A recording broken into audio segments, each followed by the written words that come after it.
Marie-Hélène Dupy, bonjour. Bonjour. Vous êtes avec nous aujourd'hui sur 48 Info et RCF Radio pour cette fameuse campagne des législatives en Lozère.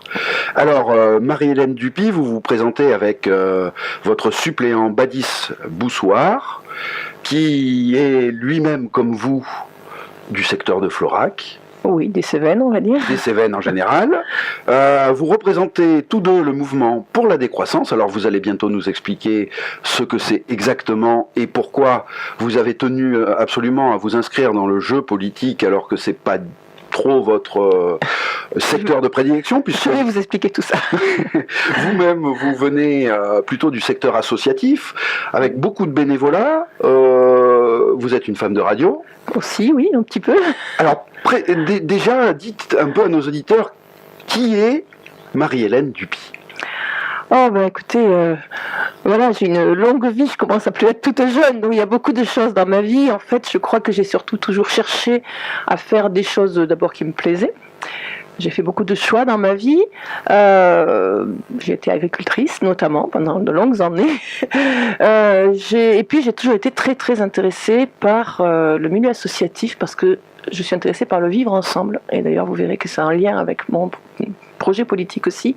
C'est que, voilà, la question du vivre ensemble, de comment s'organiser ensemble, de comment faire au mieux et de comment agir aussi, m'a toujours questionnée. Et c'est ce qui m'a beaucoup rapprochée du milieu associatif, notamment.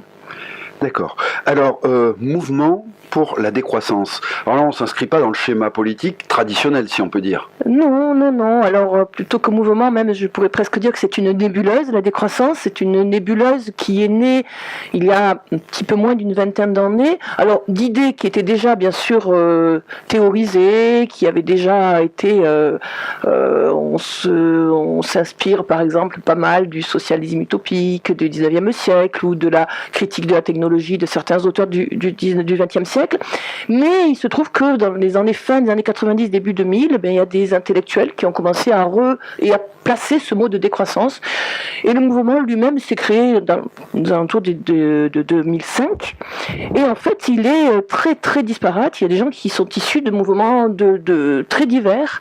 Il y a des gens qui sont arrivés pas mal par l'écologie, bien sûr, mais aussi beaucoup qui sont arrivés par la question sociale, la question de la justice sociale, par la question de la remise en question du capitalisme, beaucoup bien entendu, par la question de la critique de la technologie, et puis aussi des gens qui arrivent par là par des prises de conscience personnelles et ce qu'on appelle chez nous la simplicité volontaire, c'est-à-dire soi-même se remettre en question dans sa vie, et puis du coup ça amène à des questions politiques. Voilà. Alors excusez-moi de vous ramener sur les vieux clichés clivants en politique.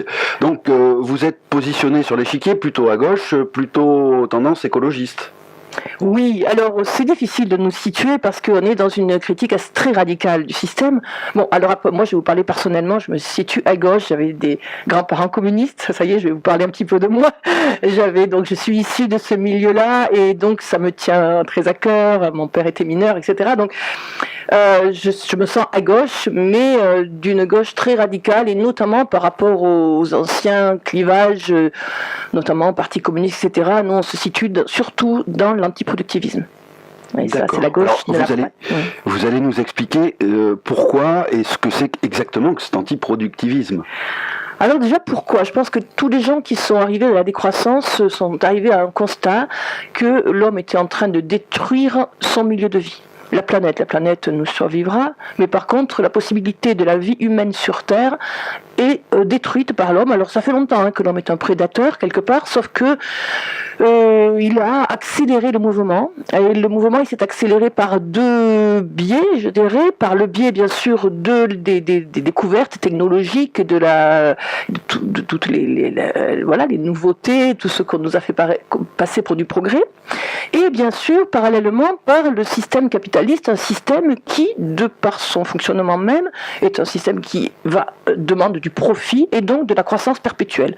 Et donc on s'est rendu compte, moi et beaucoup d'autres heureusement, que cette croissance perpétuelle associée à cette technologie était vraiment mortifère et qu'on allait sacrifier la vie humaine sur Terre. Donc peut-être qu'on pourrait dire qu'on se situe chez les humanistes. En tous les cas, on souhaite, nous, pouvoir continuer. Voilà. Alors comment on peut faire ce tour de force de refuser une croissance à tout crin, mais en même temps, je présume quand même, il n'est pas question de limiter le progrès en médecine ou les grandes évolutions de confort, j'allais dire, pour nos êtres. Alors le problème, il est là. Voilà. Il est que ce progrès qui a été voulu politiquement parce qu'il était nécessaire pour faire fonctionner le système, il a bien sûr eu des très bons côtés, il a permis certaines choses, mais on l'a inscrit dans quelque chose qui était dans un sens de l'histoire, comme si les choses étaient nécessairement dans ce sens.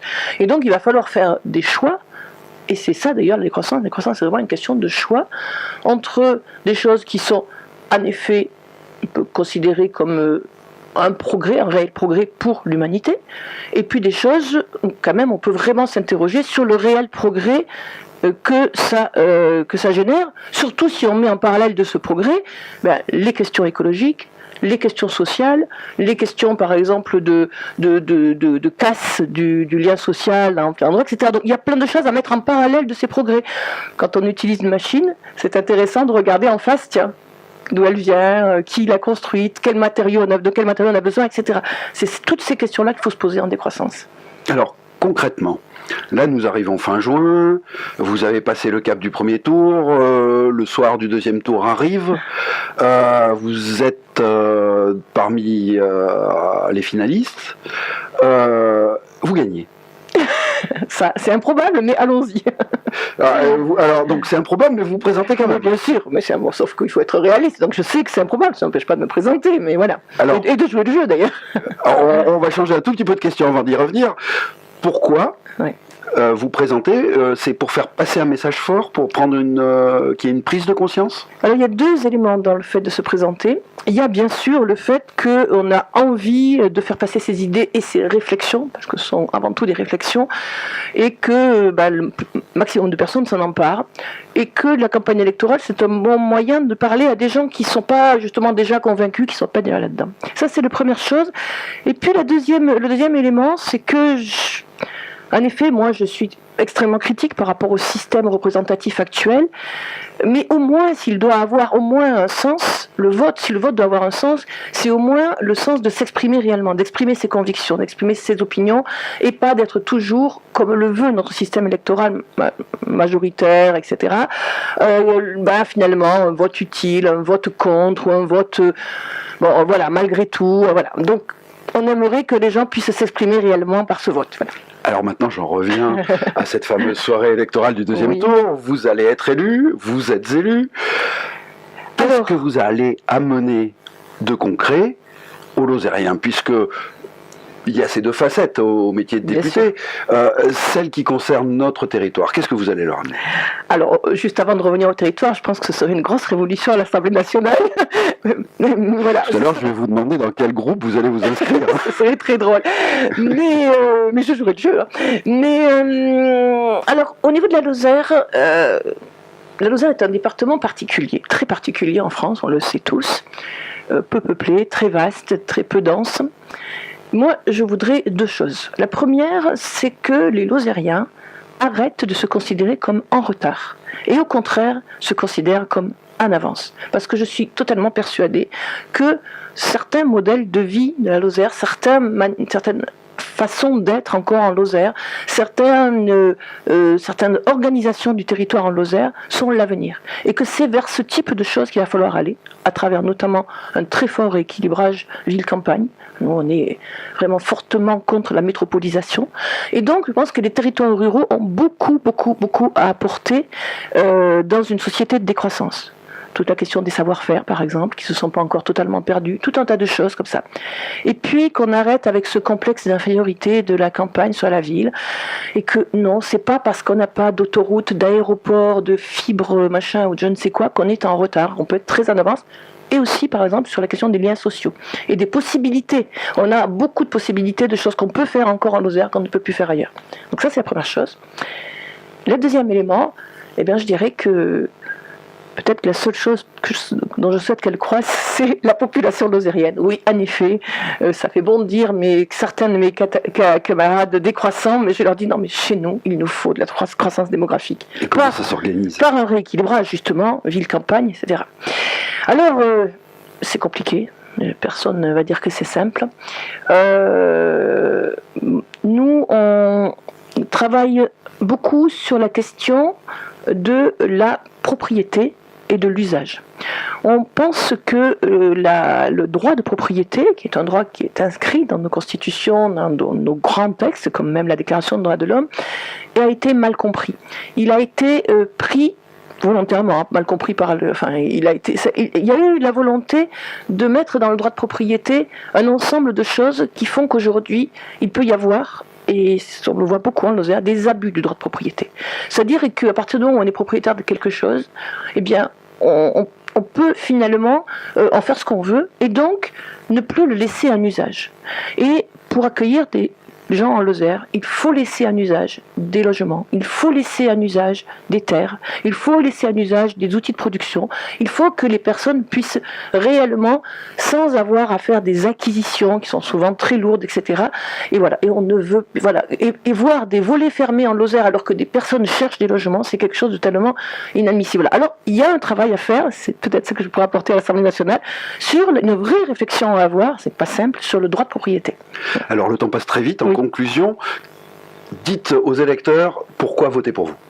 Déjà écoutez, si on est conscient de ce qu'il se passe, c'est-à-dire que l'homme est en train de détruire la planète et la possibilité de vivre sur Terre, et qu'on est conscient que c'est cette croissance économique et ce déferlement sans fin et la vitesse permanente, etc., qui amène cet effondrement qui vient, malheureusement. Et si on souhaite que cet effondrement ne se passe pas dans la guerre, dans la violence, etc., si on souhaite qu'il puisse se passer un petit peu dans la sérénité, eh ben, voilà pourquoi il faut opter pour la décroissance. Marie-Hélène Dupy, je vous remercie. Donc vous vous présentez pour les législatives en Lozère, je rappelle, avec Badis Boussoir, et vous représentez donc la décroissance, je ne vais pas qualifier, voilà, très bien, puisque c'est si vaste. Voilà. Merci beaucoup de m'avoir reçu. Au revoir.